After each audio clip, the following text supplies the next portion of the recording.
L'invité de Bonsoir Lyon, Boris Chartier, avec nous ce soir. Bonsoir. Bonsoir. Et merci d'avoir accepté notre invitation. Vous êtes le vice-président de la FCPE du Rhône. Alors jeudi, vous allez vous joindre à la grève des enseignants. Vous appelez même les parents à ne pas mettre leurs enfants à l'école cette journée. C'est pas un petit peu radical quand même comme appel ? C'est un petit peu radical, mais avec ce que nous fait vivre la situation depuis 2 ans, il faut qu'on tape un petit peu du poing sur la table parce que effectivement, la situation ne peut pas durer beaucoup plus longtemps. On change d'avis toutes les semaines. Pour pas dire tous les 3 jours maintenant. Non, il faut faire quelque chose pour sauver ce qui peut l'être. On va parler évidemment de ces protocoles qui ne cessent d'évoluer dans les écoles ces derniers jours. Mais d'abord sur cet appel de ne pas mettre les enfants à l'école jeudi. Quels sont les premiers retours que vous avez pour le moment des parents ? Ils comprennent cette action, ils sont prêts à trouver encore des solutions pour garder les enfants jeudi, pour soutenir les enseignants, mais également les syndicats ? Alors nous, on comprend très bien que c'est pas facile de demander aux parents une journée de plus de garder leurs enfants. L'idée, c'est comme je l'ai dit tout à l'heure, de taper un grand coup et de montrer que effectivement, on soutient les enseignants parce qu'ils vivent une période qui est compliquée, mais c'est surtout pour le bien-être de nos enfants parce qu'actuellement, c'est surtout eux qui souffrent aussi et qui vont nous le faire payer dans quelques années, je pense. Alors le protocole, on va en parler justement de ce casse-tête pour les parents, pour les enseignants, pour les directeurs d'école, pour un peu tout le monde depuis la rentrée. Jean Castex, hier soir, a annoncé l'allègement de ce protocole. Plus de tests PCR ou antigéniques le jour où un cas est détecté dans une école, mais 3 autotests désormais à fournir. Quand un cas positif est détecté dans la journée, les parents ne sont plus obligés de récupérer l'enfant tout de suite. Ils peuvent attendre la fin de la journée. Est-ce que selon vous, ces annonces du Premier ministre vont dans le bon sens ou finalement le casse-tête va être toujours le même ? C'est un allègement qui est verbal, on va dire. Le casse-tête sera toujours le même. Oui, alors c'est plus des tests PCR, ça va être des autotests. Oui, très bien, bravo. Mais enfin, en attendant, une fois de plus, ceux qui vont être traumatisés, c'est les enfants. On va encore leur mettre trois choses dans le nez. Actuellement, j'ai beaucoup de cas de parents où les enfants commencent à devenir phobiques de l'école. Ils ne veulent plus aller à l'école parce qu'ils ne veulent pas se faire de tests, quoi. Ça devient problématique, là. La solution, ce serait les tests salivaires ? On a eu cette solution des tests salivaires qui était un moindre mal, on va dire. Pourquoi d'un seul coup on les a enlevés ? C'est la question qu'un petit peu on se pose. Alors, on nous a parlé d'efficacité. Je ne suis pas sûr qu'un autotest ça soit aussi plus efficace que les tests salivaires. Et puis les autotests, ça veut dire aussi que c'est aux parents de les faire. Les parents ne sont pas des professionnels de santé, comme vous le disiez. Il faut mettre les couvillons dans le nez de l'enfant. Il faut le faire comme il faut. C'est compliqué aussi, c'est une logistique pour les parents. C'est une logistique et une de plus. Et je pense très sincèrement qu'il y a beaucoup de parents qui vont se passer de ces autotests et qui vont remplir des attestations sur l'honneur qui n'auront aucune valeur. Donc au final, les enfants iront à l'école sans avoir été réellement testés. J'en suis persuadé. Est-ce que pour autant, vous ne demandez pas évidemment la fermeture des écoles ? Vous pensez au bien-être des enfants ? Il faut tout de même maintenir les écoles ouvertes, quoi qu'il en coûte. Il faut maintenir le suivi pédagogique parce qu'on a pris du retard il y a 1 an et demi. On a pris pas mal de retard qu'on avait déjà accumulé sur les années précédentes.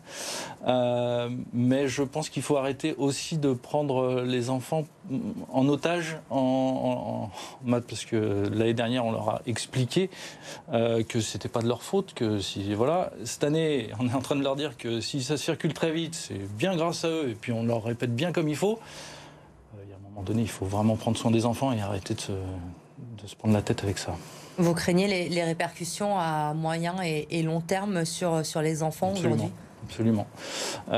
Pour en discuter avec certains spécialistes tels que des pédopsychiatres et pédopsychologues qui sont surchargés, Je peux vous dire que les années qui vont venir vont être très très difficiles pour les enfants. Alors évidemment, vous n'êtes pas membre du gouvernement, vous n'êtes pas scientifique non plus, ni médecin, mais pour autant, évidemment, vous êtes confronté à tout cela au quotidien.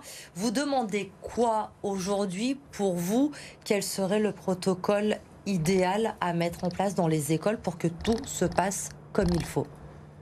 Alors, déjà, j'ai pas la prétention de tout ça. Nous, on avait demandé déjà une augmentation d'effectifs afin qu'il y ait aussi, afin d'éviter les problèmes de remplacement, parce qu'il y a ça aussi qui vient s'ajouter en plus.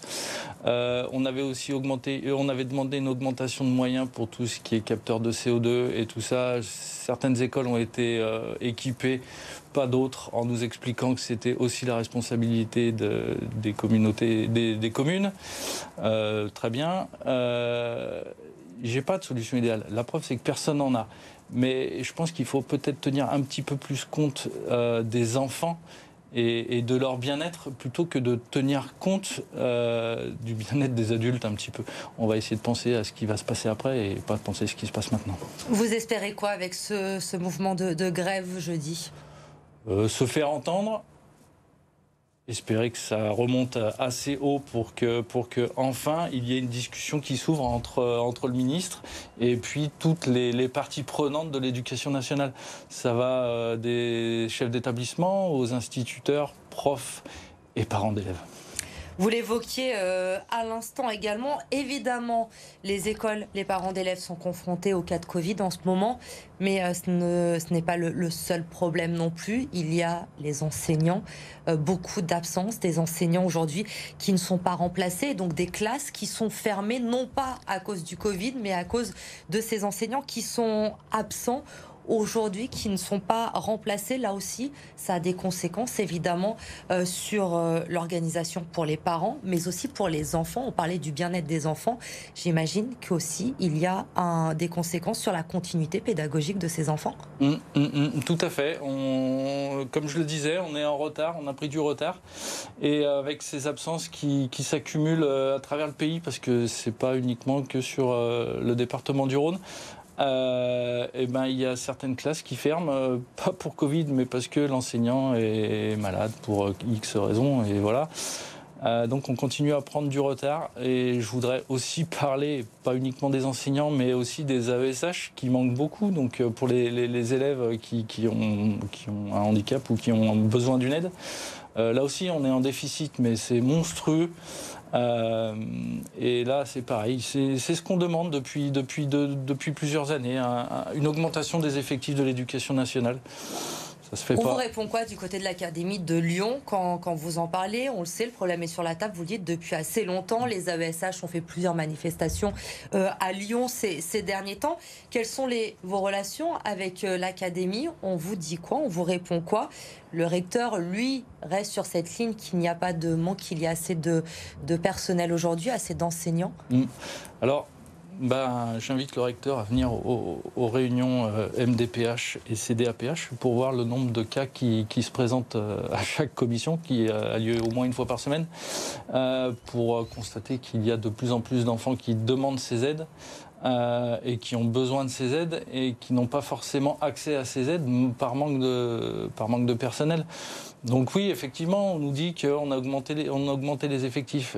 Oui, c'est bien, mais augmenter les effectifs à coup de lance-pierre, j'aime pas trop dire ce mot-là, mais à coup de lance-pierre, eh ben, il y aura toujours un déficit. Donc on est en retard, une fois de plus. Ouais, aujourd'hui, clairement, Boris Chartier, dans le département du Rhône, vous constatez que la situation se dégrade avec le temps? La situation prend pas le bon chemin, effectivement.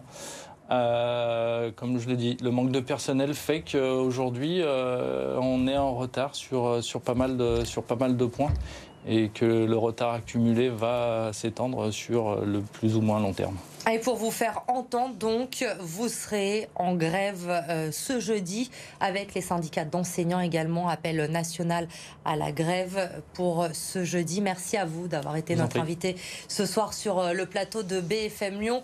Demain, 7h15, demain matin, Robert Cambet, le président de la Canol, sera l'invité de BFM Lyon. Rendez-vous à partir de 7h15.